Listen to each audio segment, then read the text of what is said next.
Welcome to the PPP show. I'm Popcorns and Pajamas, and this is President Dontae. Thank you for taking out the time to spend with us today. We're here. We hope you enjoy the show. We're just going to have fun, and we're going to just keep it moving. Absolutely. So we're going to do reaction video. It's a lot going on in our country right now. So we did a previous video about the view, and the expression on Popcorn's face, priceless. Let's see if we can go double down. Let's roll. Thank you, Kareem. Some of these encampments, they have matching tents. We're being told that there are professional outside agitators involved. We don't know if they're being paid to sow chaos by domestic folks or foreign entities. Does President Biden want his administration to find out who is funding some of these protests? What I can say, I cannot speak to the organizations that are being reported that's on the ground. That is not something for me to speak to. That is obviously something that local governments, local officials, I keep saying local government, local officials are going to speak to. They'll have better information on that. What we have said, and I don't think I've iterated that yet from here, is that the DOJ and FBI is going to continue to offer support to universities and colleges in respect to federal laws. So that is something that the DOJ and FBI is doing. As far as local organizations and what is all being reported on the ground, that is something that that local law enforcement certainly is looking into. And I understand that President Biden historically has spoken very forcefully about anti-Semitism. But this week he's not. He's MIA. Is he that worried about losing the youth vote with these protesters? I'm going to be mindful. You're talking about youth vote. You're talking about 2024. No. Young people. I have to say what I have to say, and just give me a second. So I'm not going to speak about somebody's doorbell. Is that a doorbell? Alarm. An alarm. Okay. All right. And I'll speak more broadly. I can't speak to youth and support and voters. That's not something I can do from here. The president has taken a lot of policy actions here that he knows that young people care about. And a lot of those actions are popular with those young folks, whether it's giving a little bit of breathing room with student debt relief. We made an announcement today, matter of fact, and we are going to continue to do that because we think it's important as families or as an American and you coming out of college and you want to build a family, buy a home, you have the opportunity to do that and not be crushed by student debt. The president understands how important it is to deal with that issue. Climate change. Something that young people really, truly care about. One of the crises that the president said he came into having to deal with was the climate change crisis. As the president has taken aggressive action to deal with climate crisis. Look, I can't speak to youth voters or their support. What we're going to do is continue to take actions that we believe helps all Americans and all communities. You mentioned. Okay, so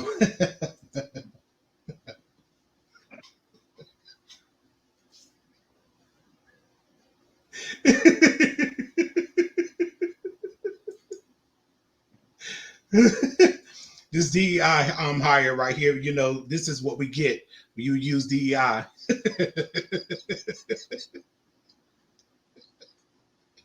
Popcorn, I'm saying something, but she have no words.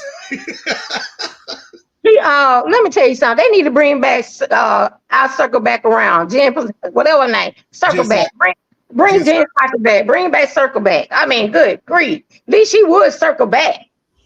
This is crazy. I'm gonna be honest with you. I never really know what Kareem Jean-Pierre is talking about anyway. Because when Peter Duce or anybody asks her a question, she got off and started talking about a doorbell. I mean, child, y'all give her medicine. She needs some Ritalin or something. Something is going on.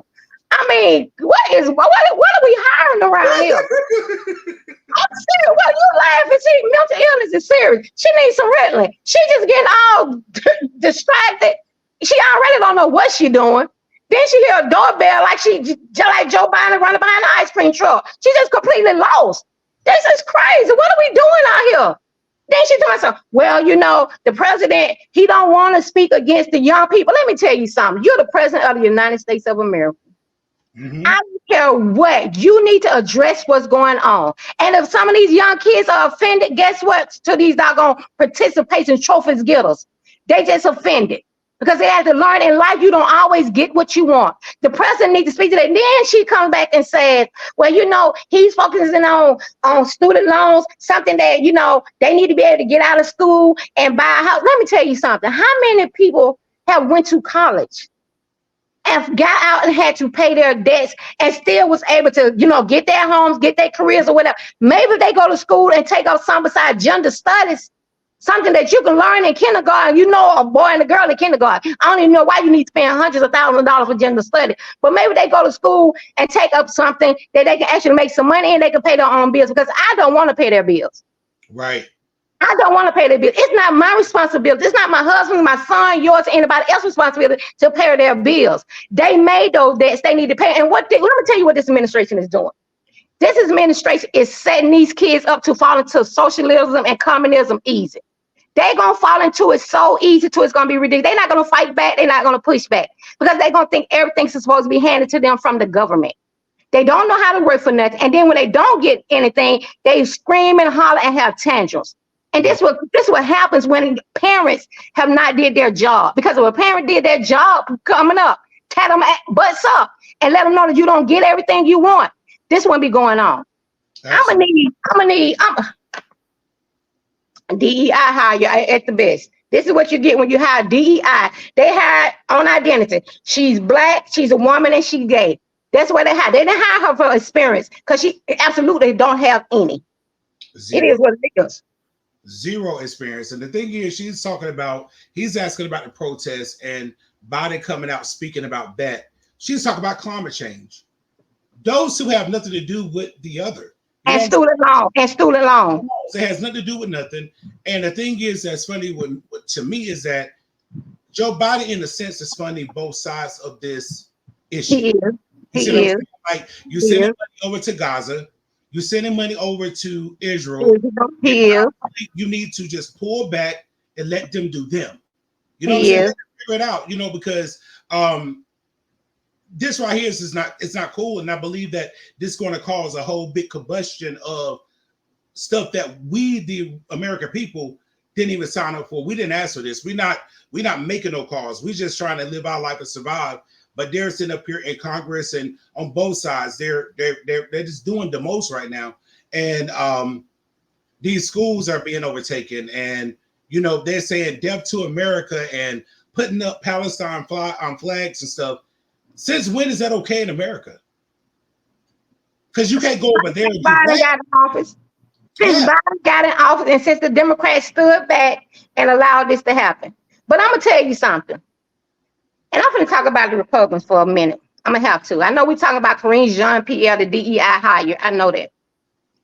Republicans are some spineless, ballless, backboneless, having pieces of crap, because they're sitting back, allowing this stuff to go on. If I hear one more Republican get out there and give a speech about what's going on and they do nothing about it, I'm gonna put them right over there with the Democrat. I'm so sick of them, because they are sitting back doing nothing but talking. A lot of this stuff wouldn't be going on if Democrats actually grew a pair and did something about it. You understand what I'm saying? I mean, not Democrats. I'm sorry. Republicans grew up here and did something about it. But they just as bad, because they sit back and do all this talking. Well, this, and what they going to do, and all these little cute speeches, and nothing happens. They just as bad as the Democrats. This country is doomed. And not just because of black people, like Biden said. Right. It's doomed because of the people we putting up there in the White House and in Congress and in the politics, period. That's why it's doomed. It's ridiculous. Absolutely. It's ridiculous. I 100% agree with that. Totally ridiculous. And I do have one more clip for you. After DEI. Yeah, after DEI. Yeah, after DEI. So this one right here, because it's like you kind of like I don't know if you're because you don't know you don't know the videos I pull. But it's like telepathically you're picking up. Okay, go ahead. It's just weird how you just kind of just picked up on what I was You will see. Let's roll. Green is to be believed, she will be forcing a motion to vacate, which Democrats have said that they will vote to table. How weakened will Johnson be if Democrats step in to help him on this? Speaker Johnson's done an admirable job in incredibly difficult circumstances. I think it would be a mistake to have that bill brought forward. If it does, hopefully we are able to table that quickly. It really functions as a distraction to the biggest issues of the day. We should be far more focused on working to bring inflation down and secure the U.S.-Mexico border rather than focusing in on the internal politics. But as you say, it's a narrowly divided Congress. Things are difficult here, but hopefully we can dispense with this quickly. I know you want to support the Speaker, and you will support the Speaker if this comes to the floor, Congressman. But do you worry about the impression that it will give your conference if it requires Democrats to save Mike Johnson? Does that weaken him in the long term? I don't think it does. I think what people are going to look at is the record. We've actually done a lot of work here in the House of Representatives, despite a lot of the rhetoric questioning whether or not we would be able to get bills done. Not only did we navigate through the debt ceiling now about a year ago, but under the leadership of Speaker Johnson, we actually reduced spending year over year for non-defense, non-veteran spending. That's a huge step in the right direction. It hasn't been done in Washington in over a year. So again, I think there's a long record of what Speaker Johnson has done very well. And I think at the end of the day, if this is ultimately brought forward, it will be dispensed with quickly. While we talk about the leader of your chamber, sir, I'd like to ask you about the de facto leader of your party overall, because Donald Trump was in your home state of Wisconsin yesterday. He actually gave an interview to one of your local outlets, the Milwaukee Journal Centennial, in which he was asked whether or not he would accept the results of the election in November. His answer, sir, was, if everything's honest, I'd gladly accept the results. If it's not, you have to fight for the right of the country. Congressman, would you tell your constituents in Wisconsin that they have any reason to believe that our election will not be honest? I think we got a great opportunity, not only in Wisconsin, but across the country, to have a safe and secure election. I've been working on election integrity legislation here in the House that I think could actually garner bipartisan support and move us forward. There's opportunities to change the law, in particular as it relates to foreign funds that continue to find their way into U.S. electoral politics. I think there's opportunities to move us forward. Broadly speaking, we have a strong election system, and in particular, making sure that people take advantage of voting is good for our democracy. The more people that vote, the better off we are, and encouraging people to come out and vote legally is going to be essential this fall. No, Congressman, it's not lost. Okay, so I know there was a lot. So I think they're talking about Marjorie Taylor has put out a bill to have, Johnson to vacate. How do you feel about that? I mean, well, always so much I want to say about what you just played, but let me start with Marjorie Taylor Greene. Let me say this right here. I don't like Mike Johnson. I mean, I'm disappointed. I'm gonna be honest with you. Now, I'm gonna need Marjorie Taylor Greene to slow her roll. I'm gonna need her to slow her roll, and I'm gonna tell you why. We only have one seat that's giving us the majority. And really, the seat that's giving us the majority, Mike Johnson, you ask me, might well be a Democrat, but we only have one seat giving us the majority. We need to, instead of talking about ousting him or whatever, what she should be doing, in my opinion, is asking people when it's time to vote to put somebody else in that seat. Let's get these doggone rhinos out, put some more Republicans up here that's going to do the job. Because right now we can't afford to oust him. We only have one seat majority. And if we get rid of him, Hakeem Jefferson is going to be in that seat. And when Trump get in office, Trump going to have a hard time. Let's just be for real.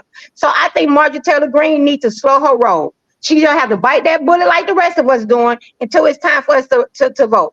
And she need to get out there and say, look, y'all, we need to get these rhinos out and put people in these chairs that's going to do the job. She just needs to slow her roll right now. But let me go to them continuously to asking Trump, if the election, if you lose, are you going to say it was a fair? I'm so tired of that question. I am so tired of every time you come around, they asking Trump the same thing. Are you going to accept the results to the election? Oh, is Biden going to accept it? Is Biden going to accept the results? Because if it's going to be such a fair election, why do you have to keep asking this same question? If this election is going to be so fair and so up and up, why do you have to keep asking this same question? Mm-hmm. I don't understand. It's ridiculous. I'm like, come on. Well, then she gonna tell me something. Well, she other guy. What I'm talking about something. They've been working on securing the border for the last year. Well, what about the years before that? When Right. Biden was telling all of them to come over. Now, because it's election time, you want to secure the border. This is a joke. It's a joke to me. It's a joke. But Marjorie Taylor Greene gonna have to slow her roll and bite the bullet on this one like the rest of us. Yeah, I think like in Arizona, I think like where two Republicans crossed party lines and voted with the Democrats to repeal that abortion bill that they had just passed from 1870, 18 something. 1864. Yeah, 1864. So Katie Hobbs is going to sign into law to repeal it. But two Republicans crossed over. So Marjorie got to understand that even with that slim, because all it takes is one rhino to go over. That's all it takes. And the Democrats will probably hold Johnson down just so they can backdoor him by getting my people up there. You know what I'm saying? Like, okay, well, or if you stay there, you're gonna give us everything we want. You know what I'm saying? I mean, and because the Democrats don't play fair. We know they don't play fair, they play dirty. And the Republicans are always trying to play clean. This is why I say they need people like you and I, and that's really down in the trenches to understand how to be conservative, but yet don't take no games with these Democrats. Because Democrats they're ruthless, and they got the first thing they throw at Republicans are you're racist. And this is why I pray that we as Black people and people of color, whatever you want to call it, go back to our roots where we was voting Republican in the beginning. You know what I'm saying? Because if we get back in the party, bring some kind of common sense, I think it would kind of bring some balance to what's going on right now, because this dude talking about, well, I'm going to back, Johnson, and we was able to get the debt ceiling, get that passed. Y'all keep raising debt ceiling because y'all keep spending too much freaking money. I mean, do you not understand that? And it's not y'all money y'all spending. It's our money. And y'all sitting up here making millions. And we, the American people, are sitting up here trying to figure out, do we buy gas or do we buy food? Do we pay our rent or do we pay our light bill? We got all these questions that we have, and we didn't have those questions 4 years ago. We was able to pay our bills. And don't tell me that, Trump, because of 2020. President Trump was the president more than just 2020. I get so tired of Democrats. Well, because of 2020, it was cause of COVID. Man, stop playing with me. Just like Nancy Pelosi go snap at the girl. When the woman said, well, it was a pandemic. Listen here. I said that he lost all them jobs. She was mad. But he didn't lose the jobs. He didn't. They closed them down because of COVID. Right. And the Democrats was the main ones that was holding the jobs down. So it's just weird. I mean, so, I just wanted, us to go ahead and react to those. We're not going to hold y'all too long. Like I said, again, we definitely appreciate everybody that tunes into the PPP show. Share this out, man. Comment below. Let us know what you're thinking. You know what I'm saying? And we definitely, make sure we reach back out to you. Again, you can follow Popcorn. I think right here, that's our PayPal. If y'all want to send a little coin or two, you can send a coin or two. I mean, every coin is appreciated. If it's $1, if it's $2, whatever, very grateful for whatever you're saying. This is her YouTube channel, scrolling below. This is her TikTok. And so before she say anything to me, and this is my Cash App, y'all. Again, we definitely appreciate y'all, tuning in to the PPP show. I'm not sure if Popcorn have any parting words. If she don't, I'm good. I just want to say thank y'all for joining the PPP show, and we'll see you next time. All right, peace.